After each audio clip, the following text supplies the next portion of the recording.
Hey boys and girls, now that I'm done with Minion and Finding Home by Karen Kingsbury, I'm going to read another book to you. This is a brand new book that I just read over this break that I decided that I'm going to read to you. Normally I read other books like Navigating Early, but that book is really hard to understand, and I feel like if we're not in a group setting that would not be a very good book to read to you. So I'm going to read this book by Matthew Cody. It's in a series. This first book is called Powerless. This is the book I'm going to read you. The second book is called Super, which is really good as well. I've finished both of these books already over a break. And the third book that I'm reading right now is this one. So I will probably just get through Powerless, but I wanted to show you the other two in case you liked it. Maybe you can buy it yourself. They're pretty cheap on Amazon. So this book is kind of dealing with superheroes a little bit. I don't want to tell you too much. Daniel is a new kid to this town. He has a bunch of friends. Yeah, I'm not going to tell you too much because I'll explain a little bit as I go. But I'm going to read the prologue. So remember, the prologue sometimes is a little confusing, but it will totally make sense once we get later in the book. Okay?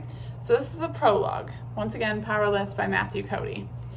The wind howled in Michael's ears. He would be picking bugs out of his hair for days, but he didn't care. The air down here was unusually warm for this time of year, an Indian summer. The heat and moisture had collected into a low-hanging cloud that hid the peak of Mount Noble. But it couldn't hide Eric and Molly. He could just make out their silhouettes against the dark cloud wall. And though he couldn't tell which was which, it was safe to assume that Molly was out front. She was faster, and the fastest flyer Michael had ever seen. But then, speed wasn't everything. He had given them a head start by counting to 30 before even leaving the ground. By now, they were a good 200 yards in the lead. Michael smiled to himself as he took in a deep breath of mountain air, savoring the clean tang of pine in his nostrils, and watched as the forest disappeared beneath his feet. This was going to be fun. So some of the main characters are Eric and Molly, and they are superheroes. They can both fly, so that's what they're doing right now. Michael is another superhero. He can also fly. Molly is the fastest. It wasn't enough to be naturally fast. You needed to know how to ride the wind if you wanted to win. If you fought too hard against nature, you would quickly tire and lose. So Michael held back until he found an updraft of warm air from the valley. Spreading his arms, he caught the wave of heat and added it to his own power, hurling himself straight up into the ceiling of gray cloud cover. Conditions were turning rough up here where the warm gusts met the cold, high winds, and soon the skies would be too dangerous to ride. Already Michael could feel his skin prickle with static, and it wouldn't take long for the static to turn to lightning. But Michael would end this race long before that happened. Up and still farther up he soared, expending the last of the momentum borrowed from the updraft. In a great curving arc he flew, breaking the cloud ceiling for a glimpse of the twilight skies above, and then, folding his arms tight at his sides, he drove back down to earth like a rocket, like a meteor. Cold rain stung his face as he plummeted through the mist, but he laughed anyway. He felt the speed in the pit of his stomach, in the tips of his fingers. He felt the speed in every nerve, and it was exhilarating. When he cleared the clouds, he spotted Eric and Molly, each a few hundred yards from the peak. They were looking over their shoulders, searching for him, confused by his sudden disappearance. But he wasn't behind them. He was above and in front, just seconds from the peak, just seconds from the chosen finish line. He almost felt sorry for them, losing another race, their last race altogether, but his pity didn't last long. It was swept away in the thrill of speed and freedom, drowned out by the roar of the wind. Michael was just born to fly. From the moment he opened his eyes, Michael felt as if something was wrong. It was a strange feeling, like waking up in a dark room. in a bed that wasn't your own, but this was his bed.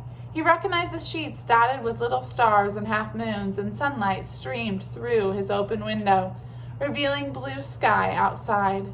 He was in his own room, and he had woken to a beautiful early morning. And yet there was this nagging itch somewhere in the back of his brain, scratching at him, as if he'd forgotten or misplaced something. Michael looked at the alarm clock next to his bed, 6:20 a.m., far too early for a lazy summer morning. Squeezing his eyes shut, he rolled over and tried to will himself back to sleep. But it was no good. He was wide awake now, and after a few minutes of restless tossing and turning, he gave in with a sigh and hauled himself out of bed. Maybe if he got started with his day, he would feel better. Unsatisfied, the little itch in his head continued to scratch. Michael grabbed a wrinkled pair of jeans off the floor and the dirty t-shirt draped over his bedpost. He didn't feel like digging through the dresser for a clean shirt. When he had finished dressing, he looked in the mirror and gave himself a weak smile. "Happy birthday, me," he told himself. Certainly didn't look 13. At least it didn't look the way he'd always pictured himself looking at such an important age. He'd always pictured the 13 him as tall, more grown up, maybe even with a muscle or two. But the boy in the mirror looked just as short and just as skinny. He looked, 12. As he frowned at the mirror, he noticed something odd, something in that reflection that shouldn't be there. Once again, he was in a room that he didn't quite recognize. It was something about the walls. When he turned around, he saw them everywhere, drawings. They were taped to the wall, above the bed, on the closet door, even stuck to his window. Everywhere he looked were more drawings. He must have been half blind not to notice them before. Leaning in close, he studied one. It was an ink sketch of a boy floating in a cloudy sky. Across the top, in bold magic marker, were the words, "You can fly." As he took a step back, he realized that they were all pictures of the same thing, repeated over and over again. The boy soaring above the rooftops, or over the mountains, or through the clouds. It was a little frightening. Though he couldn't remember drawing them, they looked like his. They all had the same awkward hands that he could never get right, and each one contained the same message written in his own messy handwriting. You can fly. Michael's first impulse was to call out for his parents. They were sleeping just down the hall, and if he yelled, they would be there in a matter of seconds. But he was 13 today, and 13 was the age when you started taking care of yourself, when you started figuring things out. And so that was precisely what he decided to do. Michael knew that when he was little, he would sometimes walk in his sleep. He'd wake up at the foot of his bed or at the other end of the hall. Once his parents had caught him at the front door. Perhaps he had gotten up in the middle of the night and drawn a bunch of pictures. He hadn't slept walk in years, but what was the other explanation? Then something began to happen. The longer he stared at the drawings, the more they started to feel familiar. The harder he concentrated, the stronger the feeling got. There was something about them that he recognized. Beyond the badly drawn hands, it was like a memory of a dream. It didn't make sense exactly, yet it seemed so real.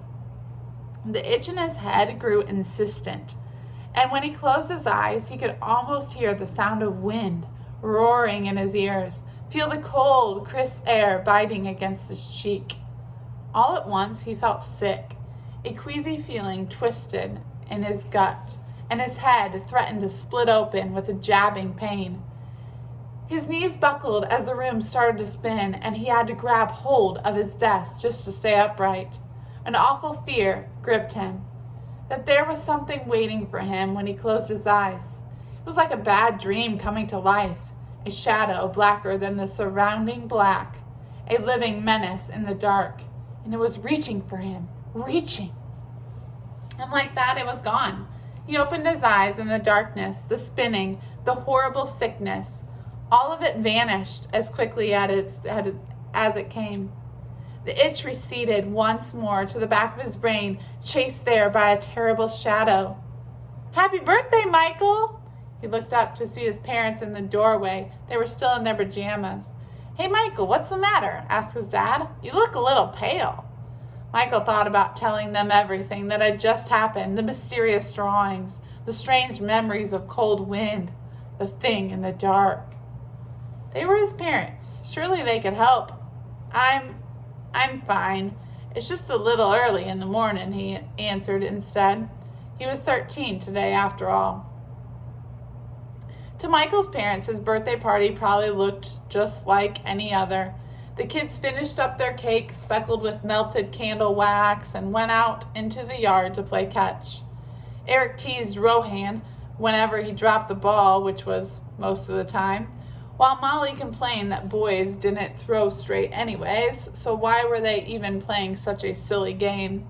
Louisa and little Rose just watched and cheered and tried to ignore Simon as he flicked ladybugs at their hair. But to Michael, everything felt different. He couldn't get those pictures out of his head, or the fear that if he shut his eyes for too long, something would be there waiting for him. His friends were acting strange, too. On the outside, they seemed all right, joking around and laughing, but Michael caught them giving each other looks when they thought he wasn't paying attention. It reminded him of when Charlie Campbell's dad passed away, how all the kids at school treated Charlie on his first day back. Everyone had been extra nice, but no one had been themselves. When they got bored with playing catch, Michael half-heartedly asked what they wanted to do next. Rose pointed up at the sky and grabbed Michael's hand. Let's go up," she was saying. Michael was about to ask Rose what she meant, but before he could say anything, Louisa shushed her sister and whispered something in her ear. For some reason, Rose turned red-faced, ashamed. That was when Michael noticed how quiet it had turned. He looked around to see his friends all watching him, as if they were expecting him to burst into flames or something. Michael didn't know why, but this made him absolutely furious. Why were they all staring at him anyway? "Aren't you a little old to be picked up?" Michael snapped. "What are you, Rose? Some kind of baby?" He turned to the rest of his friends. "And why do you all keep staring at me? What's the matter with you?" Louisa didn't look at Michael. She just put her arm around her sister and gently pulled her away. But Molly turned and stalked off. Without a word, she got on her bike and pedaled away. Michael looked around confused. His head felt thick, as if it were stuffed with cotton balls. His eyes stung with tears. "What's going on?" he asked. "What did I do?" Eric took Michael by the shoulder, scowling as Molly disappeared down the street. "You didn't do anything, Michael. Molly's just being a girl, you know," he said, tossing him a catcher's mitt. "Here, want to throw the ball around some more?" But Michael didn't want to be outside anymore. He didn't want to be around them anymore. He dropped the mitt at Eric's feet and went inside without saying goodbye. After dinner, he said goodnight early and went up to his room to be alone. He tried reading a comic, but it was just another story about some superhero doing impossible things, and that annoyed him too. He found himself wondering why all these comics had to feature people doing crazy stuff like lifting cars over their heads and outrunning trains. It was really pretty silly when you thought about it. Once again, Michael studied the drawings on his wall. A flying boy. It was as if someone had collected a montage of dreams and plastered his wall with them. A child's dream. He walked over to his desk and he ripped the first picture down, the corners torn away, leaving 4 little triangles of paper and tape stuck to the wall. He ripped down another, then another. It felt good. He was reaching for one more when he saw something moving in the moonlight just outside his window. Michael's house was 3 stories tall and his room was on the top floor. An oak tree grew outside of his window, and the uppermost branches reached almost, but not quite, to the window. There, sitting in the tree, was Molly. She was wearing a windbreaker with the hood up, but he could still see her face. She looked upset, and she might even have been crying, but it was hard to see in the dark. As he watched, she slowly lifted from the branches of the giant oak tree until she was no longer in the tree, but above it, several feet above the highest branch, and she was waving goodbye. At that moment, a cloud must have passed in front of the moon because the yard was suddenly covered in a shadow, and Michael couldn't make out anything. He was so shocked that he couldn't speak. He just stood there, frozen, waiting for the cloud to pass. When it did, Molly was gone. All that was left was the old oak swaying in the breeze. Michael leaned heavily on his desk. He wanted so badly to give it in to that itch, that dim memory somewhere in the corners of his mind, but the sickness threatened to return, and with it the shadow that haunted him. If he allowed himself to remember anything, he'd have to remember everything, and that was something he just didn't have the strength to do. Michael suddenly surprised himself with a laugh. What an imagination he had, to think he saw Molly out there flying in the yard. He had clearly spent too many hours reading too many comic books and wasting his time with stupid drawings. Now he was seeing things, menacing shadows in his head and friends floating in trees. The sickness passed again with a few deep breaths, and this time the itch disappeared entirely and for good. His head clear for the first time all day, Michael gathered up the rest of his drawings and dumped them all into the garbage. It was easy to forget now. A new voice in his head was whispering to him, telling him that it was time to put away the childish things. He realized now that the voice had been trying to talk to him all day long, but he refused to hear it until now. And that itch had been keeping him too distracted. But no longer.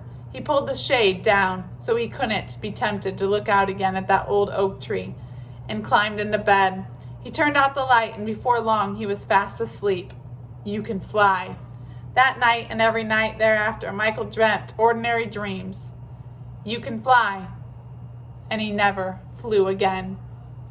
That's the end of the prologue. I'm going to explain it a little bit. In this town, once you turn the age 13, you lose your superpowers. I won't tell you how, because you're going to find out in the book. But once you turn the age of 13, you lose your superpowers and you don't remember that you had them. So that is what Michael was going through today. He was able to fly and was one of the best before that day. He turned 13, he lost his superpowers, and he can't remember anything. A lot of the stories will tell you all about that. So that's the end of the prologue. Hope you liked it.